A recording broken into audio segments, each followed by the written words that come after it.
Hi guys, welcome back to Thursday Top Lessons. Hope you've liked the video so far. Please do subscribe to our channel. So today we're going to be bashing biases, our inherent human biases that we've grown up with, the perceptions about the world that we've had so far, and we're going to simply bash them with this book, Factfulness by Hans Rosling. So, Factfulness by Hans Rosling is an attempt to remove the age old perceptions from the society.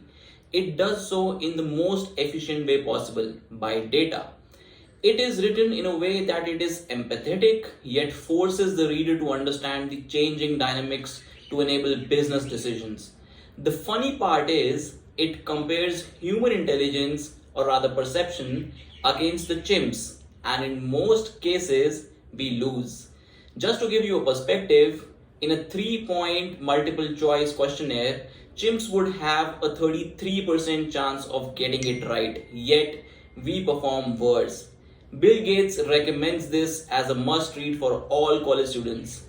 And if you want to check it out for yourself, go to gapminder.com now and take the questionnaire for yourself. You know, a very basic KPI of child mortality rate gives so much more about a society. Food, access to primary health care, sewage system, and mothers' education are some of the factors that influence this KPI of child mortality rate. Contrary to our belief, the child mortality rate has dropped significantly globally, and improvement in the above factors represent an overall improvement in society as well as living standards. So the first instinct that we're going to talk about is gap instinct. The world really isn't divided into rich and poor now. Most of the world has moved to middle and high income group. A 4-level income split on lives is what the author suggests. See the chart here.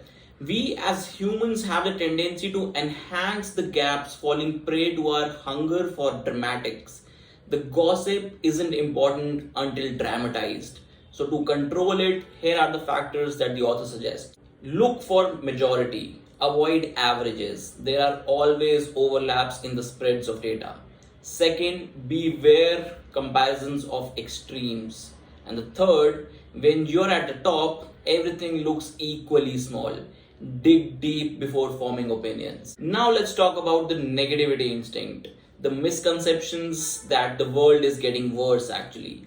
Since there are multiple improvements that are too slow and fragmented that they don't really qualify as news, only 9% of human population lives under $2 a day now, which is the extreme poverty level. Again, to feed our negative instinct, media only publishes the negatives that create a dramatic impact. To control this negativity instinct, remember, it is better and bad right now. Second, good news is not news. Third, beware of rosy pasts. This also has to do with misremembering. Old people generally romanticize that things aren't what they used to be. We must remember that memory is always a reconstruction. And lastly, more news does not equal more suffering. It is a mere repetition of the same instinct. Next, let us talk about the straight line instinct. We see all trends in a line of best fit. You know, the world population increase wasn't a straight line. As more people get out of extreme poverty, they have fewer babies per woman. The balance with nature was earlier made by deaths. Now it is made by choice actually. This is much better compared to, even my perception that the population increase is going to be massive. But if you look at the chart here, you can see the trends are actually not what we perceive. Now, let's talk about the fear instinct, which is critical thinking is always difficult, but it's impossible when we are scared. There is no room for facts when our minds are occupied by fear. We can't process all the information, and hence an attention filter or a shield is required for selective information processing. But there are holes in this shield that let information pass through, and that this information is basically the one that appeals to our dramatic instinct. Media houses exactly know this, shield pass, and hence the news that we see today. You know, most fears are because of our evolutionary past of wars, refugee camps, and civil uprisings. Fear is also good in the sense that the fear of nukes, chemicals in our food chain, has also brought us down to a decent level in these for a better life. The only thing that has got worse is terrorism. They truly capitalized on the fear instinct. How to control this fear instinct now?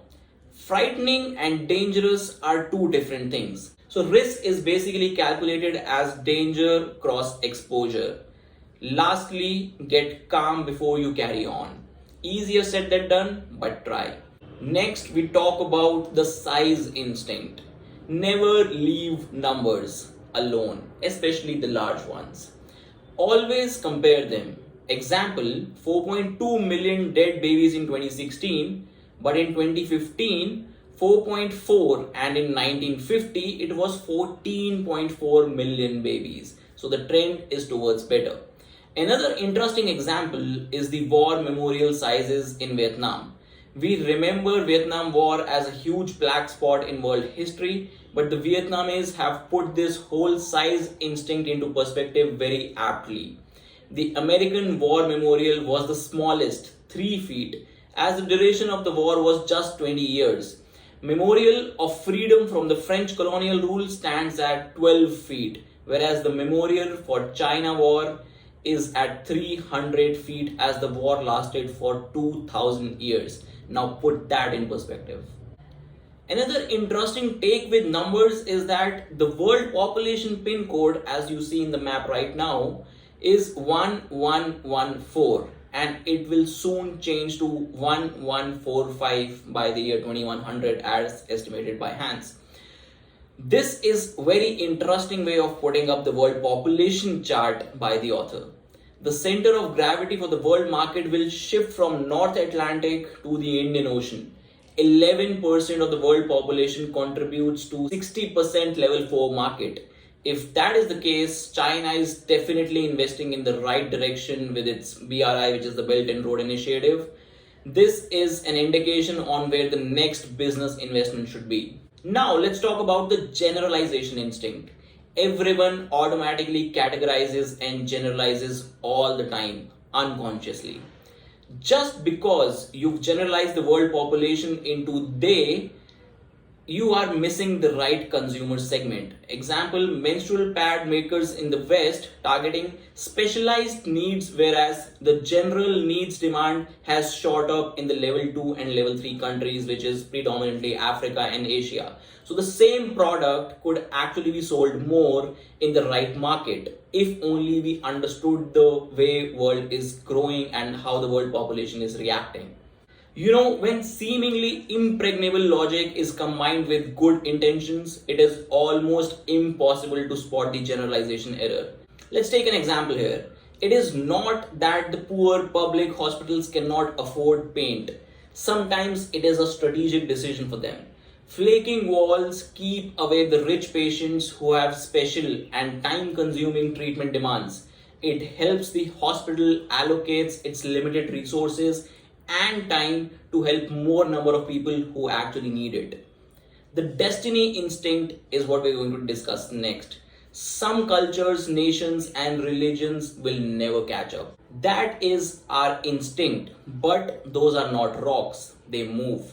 Mozambique is where India was 35 years ago, but India has succeeded to level 2 and a reliable trade partner.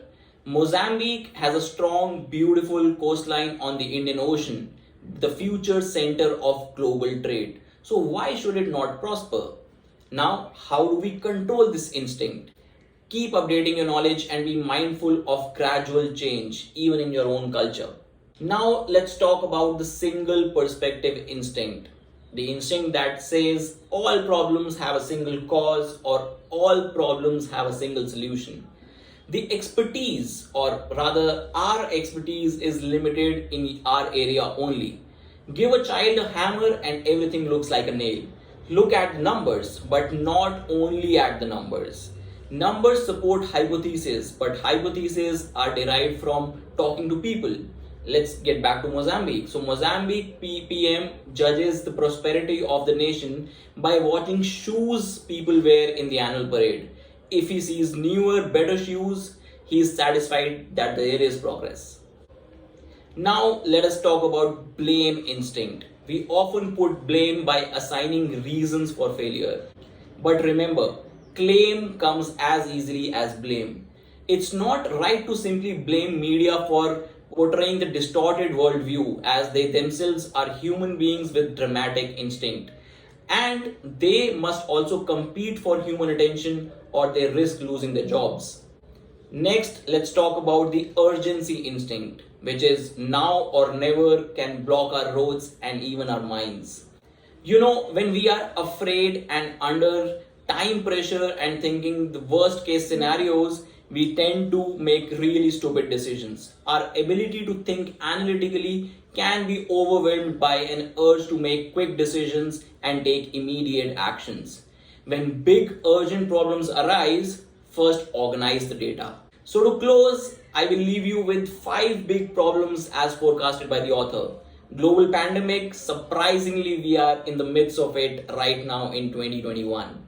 Financial collapse, world war, climate change and extreme poverty because of our stupid decisions. If this intrigues you, please go check out the author's website at Gapminder for the charts on global trends and facts.